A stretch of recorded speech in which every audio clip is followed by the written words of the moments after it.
All right. Hello, everybody. My name is Joshua from the Identity Movement. I'm Dawn from Excellence Northwest. And I'm Jerry. Today we're talking about appreciation, how to show appreciation and gratitude.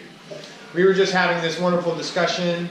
We just learned some new tools from our NVC classes and wanted to share it with the world because came to understand that how people say thank you isn't really effective.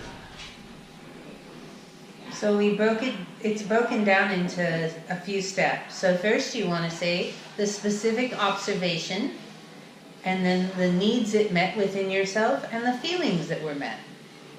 So we'll jump into an example of this, but first I wanted to kind of share a little history lesson of how we got into a situation where our saying thank you isn't really received very accurately. So what we've learned is our language is passed down from kings and queens, from the monarchs of England, and they would speak to the peasants, to their subjects, in a very specific way. When a peasant came with all their food that they just harvested and presented it to the kings and queens would say, "Thank you," and be very dismissive and not really be showing appreciation. And the peasant would be like, "Oh, yay! I'm gonna go home and not have very much food now, but the king said thank you," and take this not real authentic way of showing appreciation. So that language, the English language that the kings and the peasants would use, was then brought over to America and then passed down to us, to where nowadays showing appreciation can be really misunderstood as a judgment. What's an example of that? So if I say, "Oh, Jerry, you're such a good cook," that's really a judgment. It doesn't tell Jerry what she did or how I feel. It just is a judgment. She's a good cook. I could say, "Oh, Jerry, you're a bad cook." It's just a judgment. And Jerry could end up taking that "Oh man, I'm a good cook, and having this unrealistic view of herself that what if next time something burnt that she was cooking. Now all of a sudden she has this contradiction of "But I'm a good cook. How can this happen? I'm a good cook."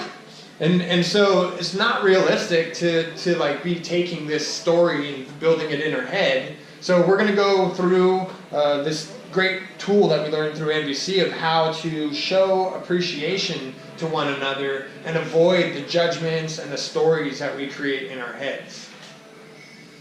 So Jerry, when I came over last Wednesday night and you made dinner, I want you to know that it really met my need for sustenance and for community and for connection.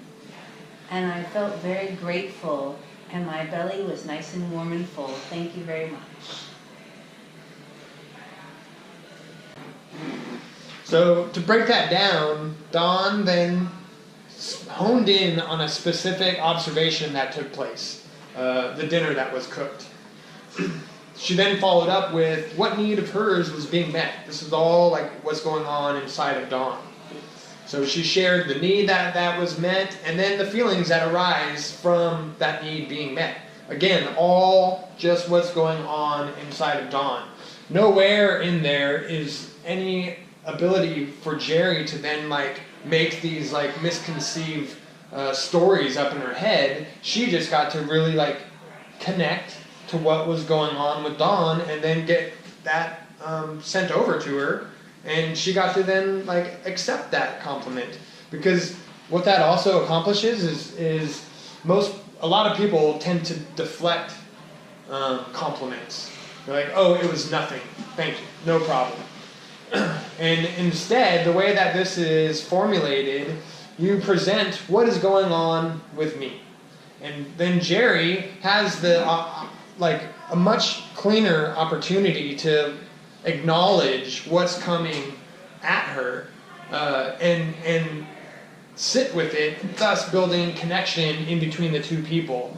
instead of the ability that a lot of people have of like deflecting compliments because they have to become vulnerable in order to receive that. Yes. And a very wise woman told me once that deflecting or shrugging off a compliment is like throwing away a present without opening it. And I love presents, so I wouldn't do that.